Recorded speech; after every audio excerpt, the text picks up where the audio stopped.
நாம் சந்தோஷப்பட வேண்டிய முக்கியமான ஒரு விஷயம் வெள்ளிக்கிழமையில் இருக்கிறது. அதை தான் இந்த காணொளியில் பார்க்க போகிறோம். நிச்சயமாக கடைசி வரை தொடர்ந்து பாருங்கள். இதில் சிறந்த பலன் உங்களுக்கு கிடைக்கும் என்று நான் நம்புகிறேன். பெருமானார் ஸல்லல்லாஹு அலைஹி வஸல்லம் அவர்கள் சொன்னார்கள், வெள்ளிக்கிழமையிலே ஒரு நேரம் இருக்கிறது, லா யுவாஃபிகுஹா அப்துன் முஸ்லிமுன். அந்த நேரத்தில் ஒரு முஸ்லிம் அல்லாஹ்விடத்திலே கையேந்தினால் எந்த நலவை கேட்டாலும் அல்லாஹ் கொடுத்து விடுவான். அல்லாஹ் அக்பர்! எவ்வளவு சிறப்பான ஒரு செய்தி இது, எவ்வளவு முக்கியத்துவம் வாய்ந்த செய்தி இது. வெள்ளிக்கிழமை என்றால் நாம் வெறும் ஜும்மா, ஹுத்துபா, மக்களை சந்தித்தல், உரை கேட்குதல் என்பதோடு நிறுத்தி கொள்கிறோம். ஆனால் அதை தாண்டி முக்கியமான ஒரு செய்தி இருக்கிறது.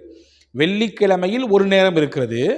அந்த நேரத்தில் ஒரு முஸ்லிம் கையேந்தி அல்லாஹ்விடத்திலே கேட்டால் நிச்சயம் அல்லாஹ் தருவான், மாட்டேன் என்று சொல்ல மாட்டான். அவன் எந்த நலவை கேட்டாலும் அல்லாஹ் அந்த நேரத்தினுடைய வரக்கத்தை காரணமாகி வைத்து நிச்சயம் அவருக்கு வழங்குகிறான் என்று பெருமானார் ஸல்லல்லாஹு அலைஹி வஸல்லம் அவர்கள் இந்த ஹதீஸை சொல்கிறார்கள். இது பல கிதாபுகளிலே இந்த ஹதீஸ் இடம்பெற்றிருக்கிறது. பல நபிமார்களின் வாயிலாக, பல சஹாபாக்களின் வாயிலாக இந்த ஹதீஸ் அறிவிப்பும் செய்யப்பட்டிருக்கிறது. பாருங்கள், எந்த அந்த நேரம், வெள்ளிக்கிழமை என்றால் வியாழக்கிழமை மாலையிலிருந்தே துவங்குகிறது. வெள்ளிக்கிழமை மாலை வரை அந்த நேரம் இருக்கிறது. சுமார் ஏறத்தாழ 24 மணி நேரங்கள் இருக்கிறது. இதில் எந்த நேரம் அந்த நேரம், துவா ஒப்புக்கொள்ளப்படக்கூடிய நேரம் எது என்று நமக்கு தெரிய வேண்டுமே. தெரிந்தால் இனிமேல் நாம் அதை பின்பற்றுவோம் அல்லவா? அதற்காக வேண்டித்தான் இந்த காணொளி. ஹதரத் சையதுனா அப்துல்லாஹ் இப்னு உமர் ரலியல்லாஹு அன்ஹு, 2 செய்திகள் வருகிறது ஹதீஸிலே. 2 நேரம் என்று வரையறுக்கப்படுகிறது. சஹாபாக்கள் 2 விதமாக அறிவிச்சிருக்காங்க. ஆக மொத்தத்தில் 2 நேரத்தில் எந்த நேரத்தில் நம்ம அமல் செஞ்சாலும் நிச்சயமாக அதனுடைய பலன் கிடைத்துவிடும். அல்லது 2 நேரத்தையுமே நாம் தேர்வு செய்து அமல் செய்து விட்டால் நிச்சயம் இந்த 2இல் ஏதாவது ஒன்றாக இருக்க போகிறது. இதை கவனத்தில் கொள்ளுங்கள். ஹதரத் அப்துல்லாஹ் இப்னு உமர் ரலியல்லாஹு அன்ஹு அவர்கள் இந்த ஹதீஸ் அறிவிப்பு செய்யும்போது சஹாபாக்கள் கேட்குறாங்க, நீங்கள் உங்கள் வாப்பாட்ட கேட்டிருக்கீங்களா? ஏன்னா இந்த ஹதீஸினுடைய அறிவிப்பாளர் தொடரிலே செய்தனா உமர் ரலியல்லாஹு அன்ஹு வர்றாங்க. உமர் ரலியல்லாஹுடைய மகனார் தான் அப்துல்லா. அப்போ அப்துல்லா ரலியல்லாஹு கேட்கும்போது சொல்கிறாங்க, ஆமாம், எங்கள் அப்பாட்ட நான் கேட்டேன், எங்கள் வாப்பாட்ட நான் கேட்டேன். அப்போ அவங்க சொன்னாங்க, ரசூலுல்லாஹ்விடத்திலே நான் கேட்டேன், நபி இடத்திலே உமர் ரலியல்லாஹு கேட்டதை சொல்கிறாங்க. நான் கேட்டேன். அந்த நேரம் என்பது இமாம் ஹுத்துபாவிலே 2 ஹுத்துபாவுக்கு இடையிலே அமர்ந்திருப்பாரே அந்த சின்ன அமர்வு, அதாவது மெம்பர் படியில் ஏறி எல்லா பள்ளிகளிலும் இமாம் ஹுத்துபா செய்வார்கள். 2 ஹுத்துபா இருக்கும். ஒரு ஹுத்துபாவுக்கு இடையிலே கொஞ்ச நேரம் அமர்ந்து விட்டு மறுபடியும் இன்னொரு தடவை எந்திரிப்பாங்க. இந்த 2 ஹுத்துபாவுக்கு இடையில உட்காரக்கூடிய அந்த சின்ன கேப்பு, அதுதான் அந்த ஒப்புக்கொள்ளப்படக்கூடிய துவா ஏற்றுக்கொள்ளப்படக்கூடிய நேரம் என்று நபிகள் நாயகம் ரசூலுல்லாஹி ஸல்லல்லாஹு அலைஹி வஸல்லம் சொன்னார்கள் என்று செய்தனா உமர் ரலியல்லாஹு அன்ஹு அவர்கள் சொல்ல நான் கேட்டிருக்கிறேன் என்று அவருடைய மகனார் அப்துல்லா ரலியல்லாஹு அன்ஹு அவர்கள் அறிவிக்கிறாங்க. ஆனால் கைசேதம் உள்ளபடியே நான் இந்த காணொளியிலே வருத்தப்பட்டு சொல்கிறேன், பல பள்ளிகளிலே 2 ஹுத்துபாக்கள் முடிந்ததற்கு பிறகுதான் பல மக்கள் தொழுகைக்கே வருகிறார்கள். உள்ளபடியே அவர்களெல்லாம் யோசிக்க வேண்டும். ஜும்மாவின் நன்மையில் கொஞ்சத்தையும் அவர்களால் பெற்றுக்கொள்ள முடியாது என்பதை நான் மிகுந்த வருத்தத்தோடு ஒரு சகோதரனாய் உங்களுக்கு சொல்கிறேன். ஏனென்றால் பெருமானார் ஸல்லல்லாஹு அலைஹி வஸல்லம் சொல்லியிருக்கிறார்கள், இமாம் மெம்பரில் ஏறிவிட்டால் முடிந்து போனது. மலக்குகள் ஏடுகளை எல்லாம் மூடி வைத்துவிட்டு ஹுத்துபா கேட்பதற்கு அவர்களும் போய் மக்களால் அமர்ந்து விடுவார்கள்.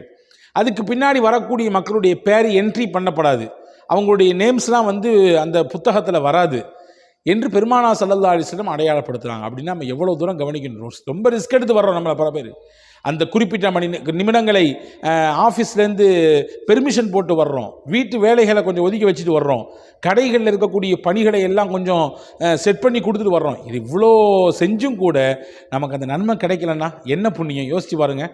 அந்த நன்மை கிடைக்க வேண்டும் என்றால் ஹுத்துபாவின் துவக்கத்திலேயே நாம் பள்ளியில் இருக்க வேண்டும். மெம்பரில் இமாம் ஏறுறதுக்கு முன்னாடி பள்ளி நிரம்பிவிட வேண்டும்.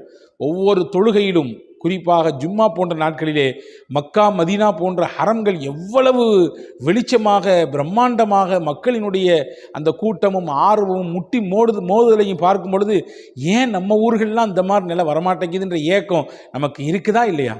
எனவே அன்பான சகோதரர்களே, இவர்களெல்லாம் நாம் இதை கவனத்தில் கொள்ள வேண்டும்.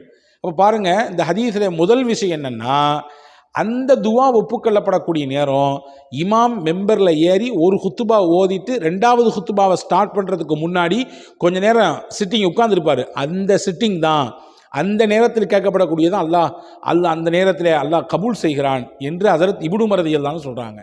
இதே ஹதீஸை இன்னும் 2 சஹாபாக்கள் அறிவிச்சிருக்காங்க. யார் அவங்கன்னா, சையதுனா அபூ சயீதுல் குத்ரி ரலியல்லாஹு அன்ஹு என்ற ஒரு சஹாபி, இன்னொரு சஹாபி பிரபலமான நபித்தோழர் ஹஸரத் சையதுனா அபூ ஹுரைரா ரலியல்லாஹு அன்ஹு. இந்த 2 சஹாபாக்களும் சேர்ந்து இந்த ஹதீஸ் அறிவிச்சாங்க. அறிவிப்பு செஞ்சுட்டு அந்த ஹதீஸினுடைய தொடர்லே சொல்கிறாங்க, அந்த வெள்ளிக்கிழமையில் அந்த பர்டிகுலரான அந்த டைம் எது, அந்த துவா ஏற்றுக்கொள்ளப்படக்கூடிய அந்த அங்கீகரிக்கப்படக்கூடிய நேரம் எதுவென்றால் ஸலாத்துல் அஸ்ர், அந்த ஜும்மாவுடைய நாள் வெள்ளிக்கிழமை என்று இருக்கக்கூடிய அஸ்ர் தொழுகைக்கு பின்னால் இருக்கிற நேரம்.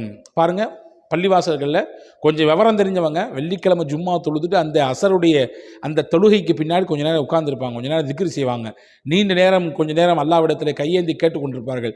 ஏன்னா அது அந்த முக்கியத்துவம் வாய்ந்த சஹாபாக்கள் இந்த நேரத்தில் தான் அல்லாஹ் துவாவை ஏற்றுக்கொள்ளுவான் என்று வெள்ளிக்கிழமையில் பர்டிகுலர் டைமாக குறிப்பிடப்பட்ட அந்த நேரம் இதுதான் என்று அறிஞர்கள் சொல்வதை கேட்கிறோம். அப்போ இந்த 2 சஹாபாக்களும் சொல்கிறாங்க, இந்த வெள்ளிக்கிழமையில் அந்த குறிப்பிட்ட நேரம் அசருக்கு பின்னால் இருக்கக்கூடிய நேரம் என்று. எனவே வெள்ளிக்கிழமையில் ஒரு நேரம் இருக்கிறது, அந்த நேரத்தில் அல்லாஹ்விடத்திலே கையாந்தி கேட்டால் நிச்சயம் அல்லாஹ் தரமாட்டேன் என்று சொல்ல மாட்டான், அங்கீகரிப்பான், எந்த நிலவை கேட்டாலும் அல்லாஹ் தருவான் என்று பெருமானார் சொன்ன அந்த நேரம் எது என்பதிலே 2 கருத்து இருக்கிறது. கண்டிப்பாக இந்த 2ஐயும் நம்மால் பெற்றுக்கொள்ள முடியும். கண்டிப்பாக எல்லாரும் ஜும்மாவுக்கு வர போகிறோம், அந்த ஜும்மாவில் இமாம் ஹுத்துபா 2 ஹுத்துபாவுக்கு இடையில இருக்கக்கூடிய நேரத்தில் கண்டிப்பாக இனிமேல் துவா செஞ்சிட வேண்டியது. அப்படி அதையும் செய்துவிட்டு அந்த அசர் தொழுகைக்கும் வந்துவிட்டு அந்த அசருக்கு பின்னால் கொஞ்ச நேரம் அமர்ந்து அல்லாஹ்விடத்திலே துவா செய்து விட்டால், நம்முடைய தேவைகளை கேட்டுவிட்டால், என்ன கேட்டாலும் எந்த நலவை கேட்டாலும் அல்லாஹ் தருவதற்கு தயாராக இருக்கிறான். இந்த விஷயம் ஜும்மாவிலே முக்கியமானது. எனவே கவனத்தில் கொண்டு இனிவரும் காலங்களில் இந்த நேரத்தை பயனுள்ள வகையிலே கழித்து சிறப்பான அந்தஸ்தை அல்லாஹ்விடத்திலே பெறுவதற்கு நீங்களும் நானும் எல்லா மக்களும் முயற்சிப்போமாக. வசலாம். அஸ்ஸலாமு அலைக்கும்.